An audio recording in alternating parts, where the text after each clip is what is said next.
ಕೆಂಡ ಸಂಪಿಗೆ ನಮ್ಮ ಕೆಂಡ ಸಂಪಿಗೆ.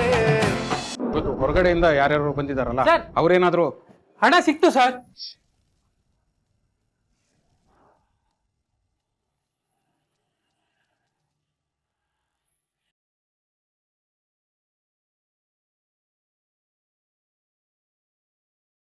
ಹಣ ಸಿಕ್ತು ಸರ್. ಎಲ್ಲಿತ್ತು? ಗಾಡಿ ಸೀಟ್ ಅಡಿಯಲ್ಲಿ ಸಿಕ್ತು ಸರ್. ಗಡಿಯಲ್ಲ.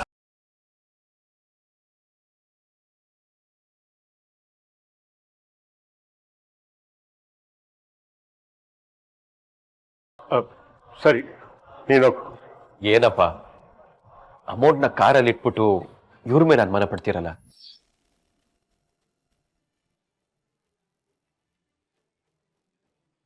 ಇದನ್ನ ಲಾಕರಲ್ಲಿ ಇಟ್ಬಿಡಿ ಸರ್.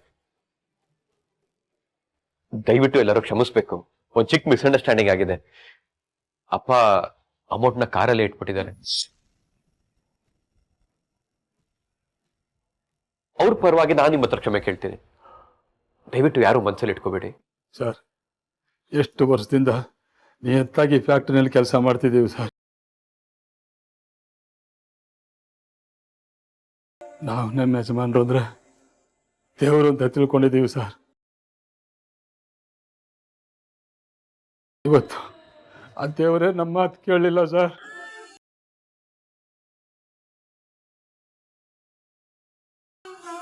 ಆ ದೇವರೇ ನಮ್ಮನ್ನು ನಂಬಲಿಲ್ಲ ಸರ್, ನಂಬಲಿಲ್ಲ. ನಾವು ಇವತ್ತಿಂದ ಕೆಲಸ ಮಾಡಲ್ಲ ಸರ್, ಮಾಡಲ್ಲ ಸರ್. ಮುತ್ತು ಅವರೇ, ನನ್ ಗೊತ್ತು ನಿಮಗೆ ತುಂಬಾ ನೋವಾಗಿದೆ ಅಂತ. ದಯವಿಟ್ಟು ಇದನ್ನ ಮನಸ್ಸಲ್ಲಿ ಇಟ್ಕೋಬೇಡಿ.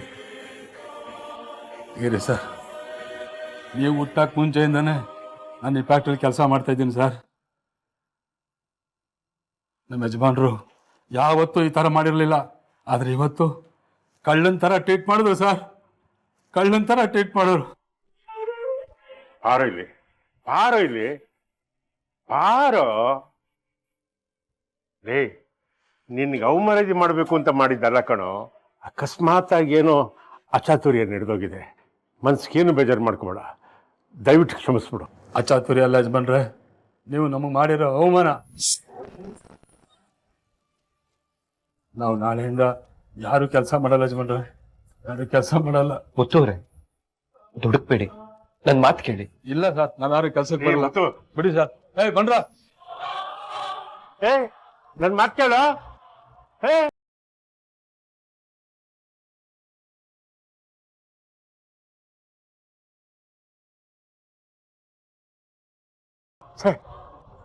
ನನ್ನ ಮರು ಎಂತೆಂತ ಅನಾಹುತ ಮಾಡಿಸುತ್ತೆ. ನಿರಾಯಾಸವಾಗಿ ನಡ್ಕೊಂಡು ಹೋಗ್ತಾ ಇದ್ದೀನಿ ನನ್ನ ಫ್ಯಾಕ್ಟ್ರಿ. ನಾಳೆಯಿಂದ ಮುಚ್ಚೋಗುತ್ತಲ್ಲ, ಯಾರು ಕೆಲಸಕ್ಕೆ ಬರಲ್ಲ ಅಂತ ಇದ್ದಾರೆ. ನಾಳೆ ನನ್ನ ಕಂಪನಿ ಗತಿ ಅದು.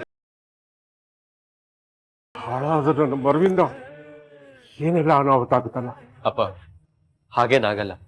ನಾನು ಅವ್ರ ಜೊತೆ ಮಾತಾಡ್ತೀನಿ, ನೀವು ಟೆನ್ಷನ್ ಮಾಡ್ಕೋಬೇಡಿ. ಮೊದಲು ಆ ಕೆಲಸ ಮಾಡೋ. ಇನ್ಮೇಲಿಂದ ನಾನು ಆಫೀಸ್ಗೂ ಬರಲ್ಲ, ಎಲ್ಗೂ ಬರಲ್ಲ.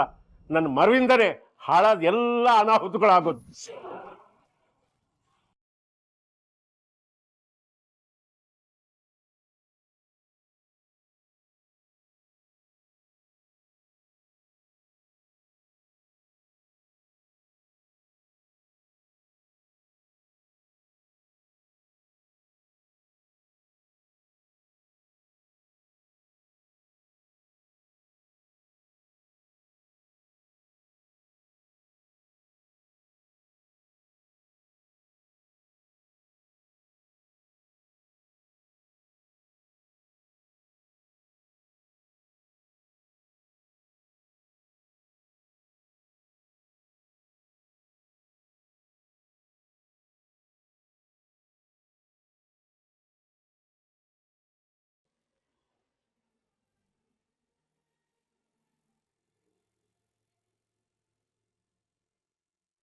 ಸಾಹೇಬ್ರೆ,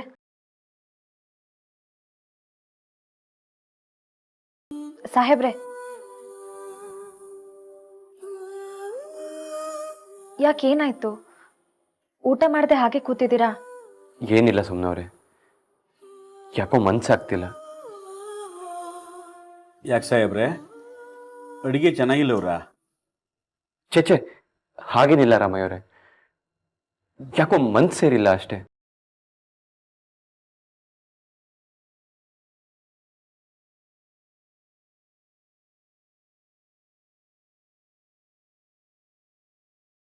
ಯಾಕೆ ಸಾಹೇಬ್ರೆ, ಫ್ಯಾಕ್ಟ್ರಿಲಾಗಿರೋದ್ರ ಬಗ್ಗೆ ಯೋಚನೆ ಮಾಡ್ತಾ ಇದ್ದೀರಾ?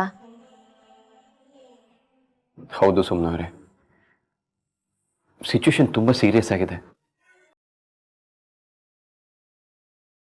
ಅಪ್ಪ ಮಾಡಿದ ತಪ್ಪೆ, ಅಪ್ಪ ದುಡುಕ್ಬಿಟ್ರು.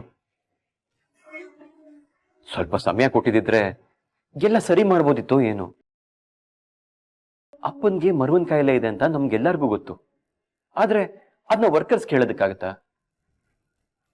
ನಾವೆಲ್ಲ ಇಷ್ಟು ವರ್ಷ ನಿಯತ್ತಾಗಿ ದುಡಿತಾ ಇದ್ವಿ, ನಮ್ಮ ಮೇಲೆ ಕಳ್ತನದ ಅಪವಾದ ಹೊರಿಸ್ಬಿಟ್ರಲ್ಲ ಅಂತ ಬೇಜಾರು ಮಾಡ್ಕೊಂಡಿದ್ದಾರೆ. ನಾಳೆಯಿಂದ ಕೆಲ್ಸಕ್ಕೆ ಬರಲ್ಲ ಅಂತ ಬೇರೆ ಹೇಳ್ತಿದ್ದಾರೆ. ಫ್ಯಾಕ್ಟ್ರಿ ಎಲ್ಲರೂ ಲಾಕ್ಔಟ್ ಆದ್ರೆ ನಾನು ಆ ಕಡೆ ಹೋಗ್ಲಾ ಈ ಕಡೆ ನೋಡ್ಕೊಳ್ಳ, ಏನ್ ಮಾಡೋದು ಅಂತಾನೆ ಅರ್ಥ ಆಗ್ತಾ ಇಲ್ಲ.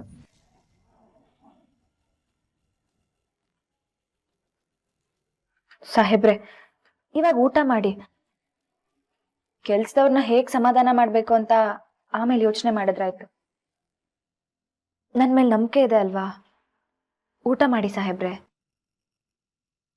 ಸಾಹೇಬ್ರೆ,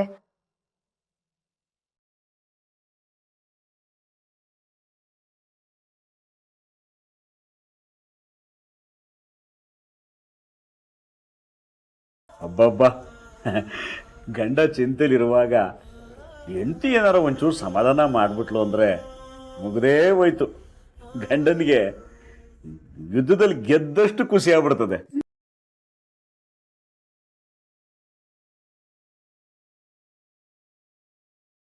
ಏನು ನಿಮ್ಮಿಬ್ರು ಸಂಬಂಧ 100 ವರ್ಷ ಹಿಂಗೇ ಪ್ರೀತಿಯಿಂದ ಇದ್ರು ಸಾಕು. ಯಾರು ಕೆಟ್ಟ ಕಣ್ಣು ಬೀಳದೆ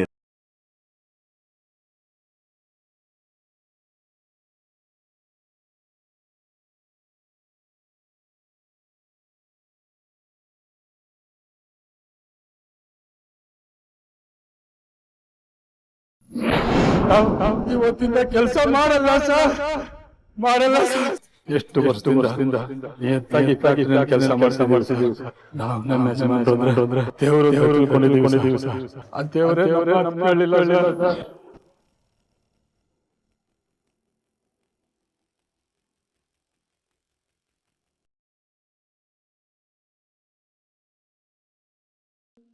ರೀ, ಫ್ಯಾಕ್ಟ್ರಿ ಬಗ್ಗೆ ಯೋಚನೆ ಮಾಡ್ತಾ ಇದ್ದೀರಾ? ಏನೂ ಆಗಲ್ಲ ರೀ, ಎಲ್ಲ ಸರಿ ಹೋಗುತ್ತೆ. ಯಾಕೆ ಇಷ್ಟೊಂದು ಟೆನ್ಷನ್ ಮಾಡ್ಕೊಂಡಿದ್ದೀರಾ? ಪದ್ಮ,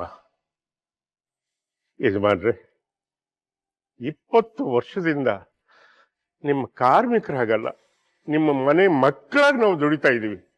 ನಿಮ್ಮನ್ನ ಯಜಮಾನ್ರ ಥರ ನಾವು ಯಾವತ್ತೂ ನೋಡಿಲ್ಲ. ನಮ್ಮ ತಂದೆ ಸಮಾನದಲ್ಲಿಟ್ಟು ನಾವು ನಿಮ್ಮನ್ನ ನೋಡ್ತಾ ಇದ್ದೀವಿ. ನಮ್ಮ ಮೇಲೆ ಅಪನಂಬಿಕೆ ಪಟ್ಬಿಟ್ರಲ್ಲ ಅಂತ ಅವ್ರು ಕೇಳಿದಾಗ ಹಾಳಾದ ನನ್ನ ತಲೆಗೆ ಹೋಗ್ಲಿಲ್ಲ ಪದ್ಮ. ನನ್ನ ತಲೆ ಒಳಗಿದ್ದಿದ್ದು ಬರೀ 5 ಲಕ್ಷದ ಬ್ಯಾಗು ಅಷ್ಟೇ. ಅಲ್ಲ, ನೀವು ದುಡುಕೋದೇ ಇಲ್ಲ ಅಂಥದ್ರಲ್ಲಿ ಇವತ್ತು ಯಾಕೆ ದುಡುಕಿದ್ರಿ? ಗಲಿಬಿಲಿ ಕಡೆ, ಕನ್ಫ್ಯೂಷನ್ನು, ಗಲಿಬಿಲಿ, ಕನ್ಫ್ಯೂಷನ್ನು, ಟೆನ್ಷನ್ನು.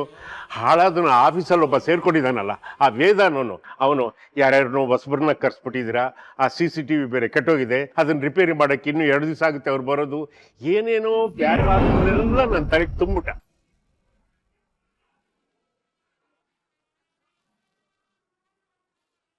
ಗಲಿಬಿಲಿ ಆಗಿದ್ದಲ್ಲಮ್ಮ, ನಾನ್ ಮಾಡಿಸಿ.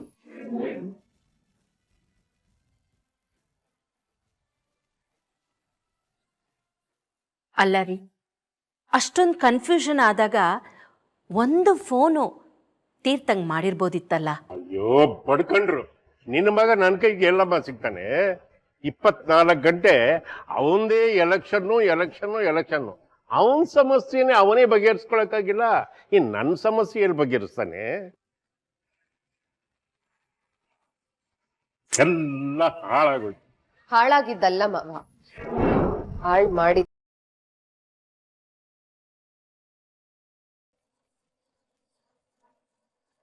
ಒಂದ್ ದಿವಸ ಫ್ಯಾಕ್ಟ್ರಿಗೆ ಬಂದು ಫ್ಯಾಕ್ಟ್ರಿನೇ ಮುಚ್ಚಿಸ್ಬಿಟ್ರಲ್ಲ ಮಾವ.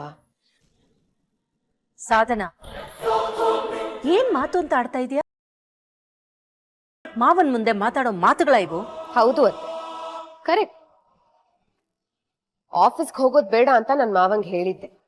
ಕೀ ತಗೊಳೋದಕ್ ಬಂದಾಗ್ಲೂ ಇನ್ನೊಂದ್ಸಲ ಯೋಚನೆ ಮಾಡಿ ಮಾವ ಅಂತ ರಿಕ್ವೆಸ್ಟ್ ಕೂಡ ಮಾಡ್ಕೊಂಡಿದ್ದೆ. ಕೇಳಿ, ನನ್ ಮಾತಾಗ್ಲೇ ಕೇಳಿದ್ರೆ ಈ ಪರಿಸ್ಥಿತಿ ನಮಗ್ ಬರ್ತಾನೆ ಇರ್ಲಿಲ್ಲ. ಇದೆಲ್ಲ ಒತ್ತಡದಲ್ಲಾಯ್ತು ಅಷ್ಟೇ. ಒತ್ತಡ ಅಲ್ಲ ಅತ್ತೆ, ಆ ಹುಡ್ಗಿ ಇದ್ದಾಳಲ್ಲ ಅವಳ ಮಾತ್ ಕಟ್ಕೊಂಡು. ಸಾಧನಾ,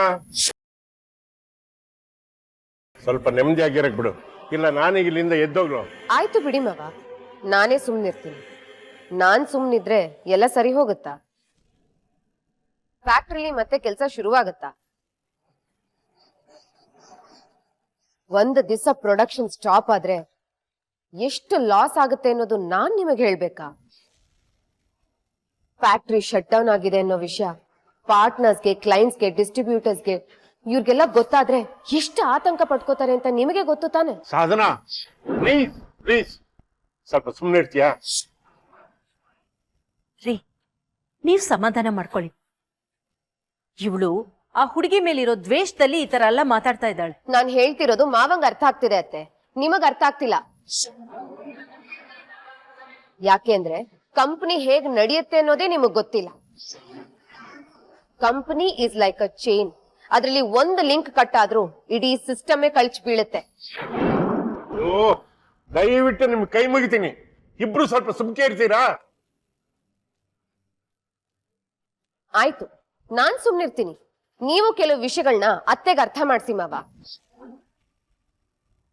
ಆವತ್ತೇ ಅವಳು ಬಾಯಿ ಮುಚ್ಚಿದಿದ್ರೆ ನಮ್ಗೆ ಇವತ್ತು ಈ ಪರಿಸ್ಥಿತಿ ಬರ್ತಿರ್ಲಿಲ್ಲ. ನಿಮ್ ಮುಂದೆ ಅವಳನ್ನ ಮೆಚ್ಚೋದಕ್ ನೋಡಿದ್ರು, ನಿಮಗೆ ಒಂದಷ್ಟು ಹಣ ಉಳಿದ್ರೆ ಸಾಕು ಅನ್ನೋ ಯೋಚನೆ ಬಂತು. ಈಗ ಮಗು ತರ ಸಾಕಿದಿದ್ ಫ್ಯಾಕ್ಟ್ರಿನೇ ಕ್ಲೋಸ್ ಆಗ್ತಿದ್ಯಲ್ಲ ಮಾವ. ಈಗ ಅತ್ತೆಗ್ ಸಮಾಧಾನನ ಕೇಳಿ. ನನ್ನ ಮಾತು ನಿಮ್ಮಿಬ್ಬರಿಗೆ ಯಾಕೆ ಅರ್ಥ ಆಗ್ತಾ ಇಲ್ಲ? ನನ್ನ ಟೆನ್ಷನ್ ನನಗೆ. ನೀವಿಬ್ಬರೇ ಮಾತಾಡ್ಕೊಳ್ಳಿ. ಈ ಕಡೆ ಬಾ.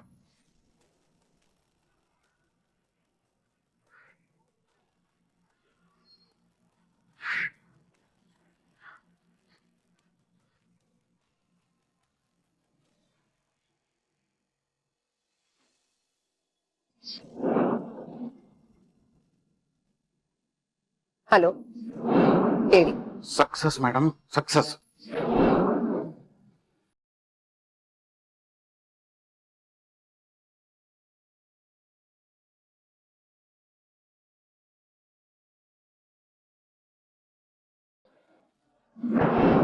ಮೇಡಮ್, ನಾಳೆಯಿಂದ ಫ್ಯಾಕ್ಟ್ರಿ ಶುರುವಾಗೋದು ಅನುಮಾನ ಮೇಡಮ್.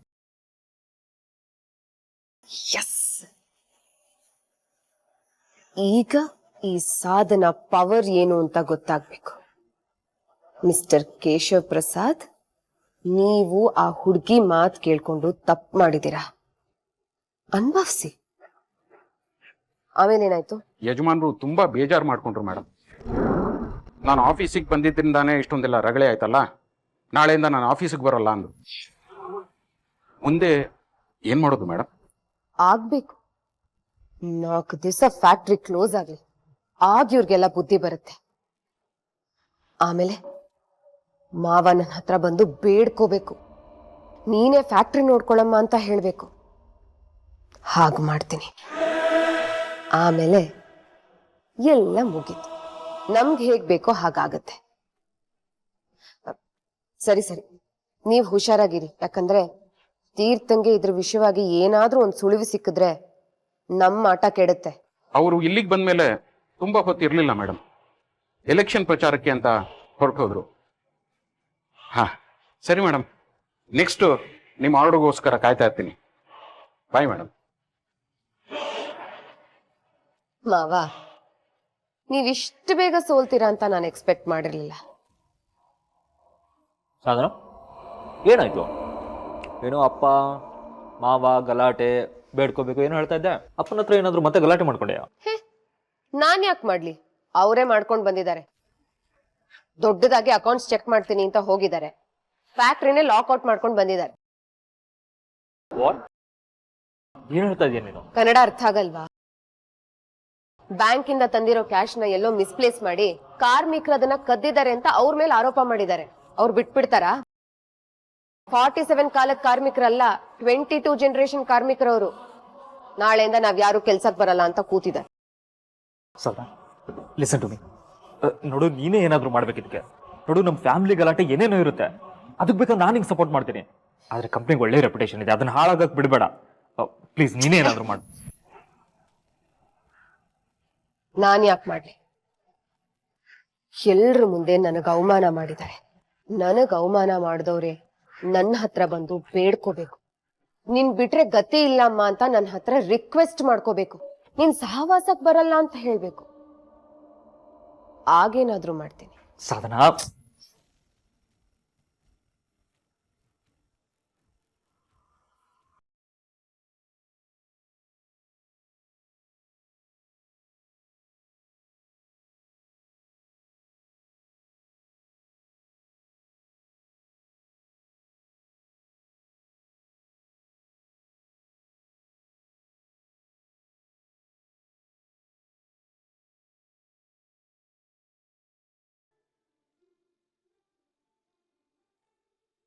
ಸಾಹೇಬ್ರೆ, ಕಾಫಿ ತಗೊಳ್ಳಿ.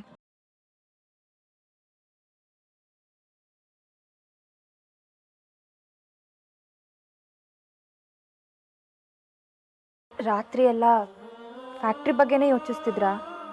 ಹೌದು ಸುಮ್ಮನೆ ಅವರೇ, ಫ್ಯಾಕ್ಟ್ರಿ ಬಗ್ಗೆ ಅಪ್ಪ ತುಂಬಾ ಎಮೋಷನಲ್ ಆಗಿದ್ದಾರೆ. ಫ್ಯಾಕ್ಟ್ರಿ ಶಟ್ ಡೌನ್ ಆಯ್ತು ಅನ್ನೋದನ್ನ ಅವ್ರ ಕೈಯಿಂದ ಸಹಿಸ್ಕೊಳ್ಳೋದಕ್ಕಾಗಲ್ಲ. ನಾನು ನಮ್ಮ ಅಣ್ಣ ಫ್ಯಾಕ್ಟ್ರಿ ನೋಡ್ಕೊಳ್ಳಲ್ಲ ಅಂತ ಹೇಳಿದಾಗ ಫ್ಯಾಕ್ಟ್ರಿ ಒಳ್ಳೆ ಅಮೌಂಟಿಗೆ ಬಂದಿತ್ತು. ಆದರೆ ಅಪ್ಪ ಮಾರ್ಲಿಲ್ಲ. ಫ್ಯಾಕ್ಟ್ರಿನೂ ನನ್ನ ಮಗನ ಹಾಗೇನೆ, ನಾನು ಅದನ್ನ ನೋಡ್ಕೋತೀನಿ ಅಂತ ಹೇಳಿದ್ರು. ಆದ್ರೆ ಈಗ ಆ ಮಗನ ಆಯಸ್ ಮುಗ್ದೋಗುತ್ತೋ ಅನ್ನೋ ಭಯ ಕಾಡ್ತಿದೆ. ಚಚೆ, ಹಾಗೆಲ್ಲ ಏನು ಅನ್ಕೋಬೇಡಿ ಸಾಹೇಬ್ರೆ.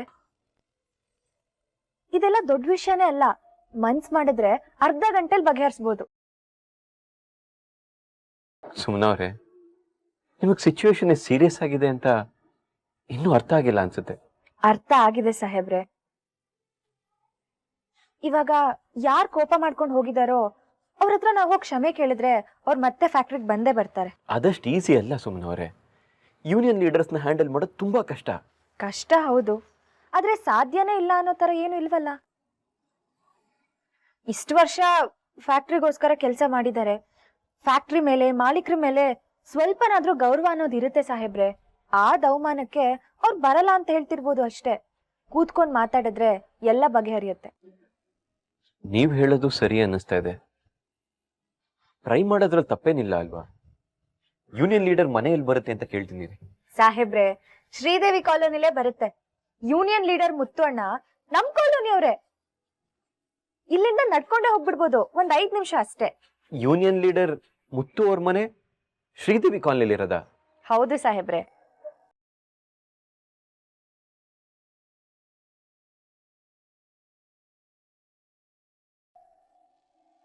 ತುಂಬಾ ಇನ್ಫಾರ್ಮೇಶನ್ ತಿಳ್ಕೊಂಡಿದ್ದೀರಾ? ನೀವು ರಾಜಕೀಯ ಕೊಡೋ ಸಮಯದಲ್ಲಿ ಕಾಲ್ ಭಾಗ ಫ್ಯಾಕ್ಟ್ರಿ ಕಡೆ ಕೊಟ್ಟಿದ್ರೆ ಈ ತರ ಸಮಸ್ಯೆಗಳೇ ಆಗ್ತಿರ್ಲಿಲ್ವೇನೋ. ಬೈತಿದ್ದೀರಾ? ಅದು ಗೊತ್ತಾಗ್ತಿಲ್ವಾ? ತುಂಬಾ ಸಾಧು ಸಾಹೇಬ್ರೆ ನೀವು.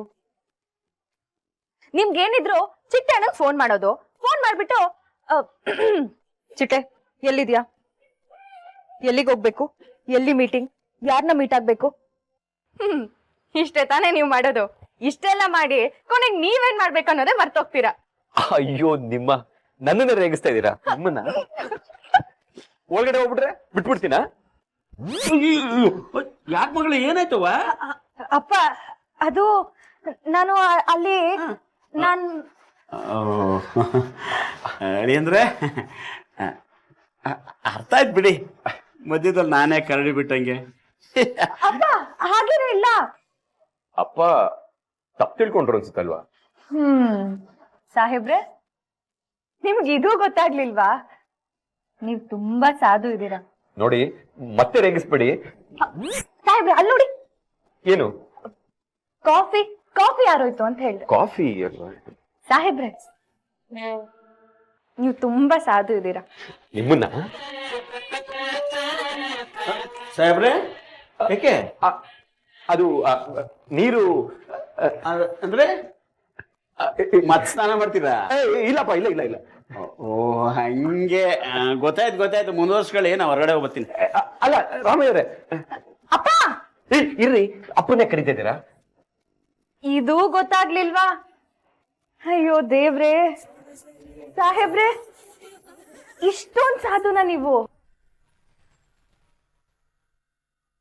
ಕುಷ್ಮಾ, ಗಿರಿಯಪ್ಪನ ಮನೇಲಿ ಯೂನಿಯನ್ ಮೀಟಿಂಗ್ ಇದೆ, ಮುಗಿಸ್ಕೊಂಡ್ ಬರ್ತೀನಿ. ಬರ್ಲಾ? ಸರಿ. ನಮಸ್ತೆ ಅಣ್ಣ. ನಮಸ್ಕಾರ. ಇವರು ಅವರು ಗೊತ್ತು, ನೀನು ಗೊತ್ತು. ಕೂತ್ಕಮ್ಮ.